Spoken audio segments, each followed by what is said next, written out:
नंदुरबारमध्ये भर दिवसा घरफोडी झालेली आहे आणि तब्बल 30 तोळे सोनं चोरून नेण्यात आलंय। नंदुरबारच्या कुणाल नगरमध्ये 28 लाखांचं सोनं लंपास झालेलं आहे आणि नंदुरबार पोलिसांमध्ये या संदर्भात गुन्हा दाखल झालेला आहे। आरोपींचा शोध सुद्धा पोलिसांनी सुरू केलाय।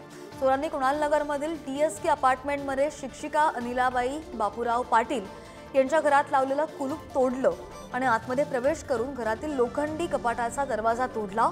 चोरट्यांनी सोना चांदीचे दागिने, भांडी आणि 2.5 लाखांची रोकड असा 27,90,000चा ऐवज लंपास केलेला आहे।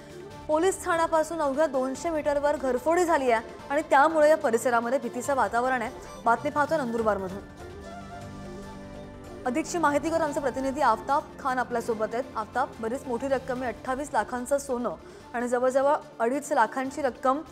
परिसरामध्ये भीतीचं वातावरण आहे। पोलिसांनी शोध मोहीम सुरू केली आहे की नाही? नक्कीच नंदुरबार शहरातील कुणाल नगर मधील DSK अपार्टमेंट येथे एक शिक्षिका अनिता पाटील यांच्या राहत्या घरी चोरीची घटना घडली आहे।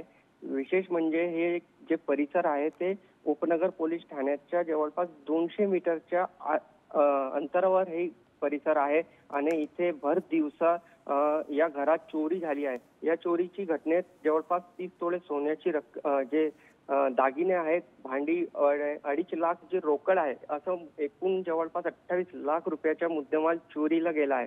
तसेच महिला शिक्षिका जे आहेत यांनी उपनगर पोलीस ठाण्यात फिर्याद दिल्यानंतर शोध मोहीम जे आहे ते सुरू आहे आणि पोलीस पथकाचे आहे ते घटनास्थळी दाखल झाल्यानंतर श्वान पथक असतील तसेच ठसे तज्ञांच्या पाचारण देखील करण्यात आले आहेत।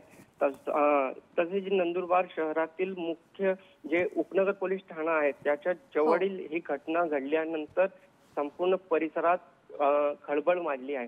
श्रद्धा, हो, गुन्हा दाखल झालेला आहे आणि आरोपींचा शोध सुरू आहे। ताजी माहिती घेत राहू आफ्ताब, धन्यवाद दिलेल्या माहितीसाठी।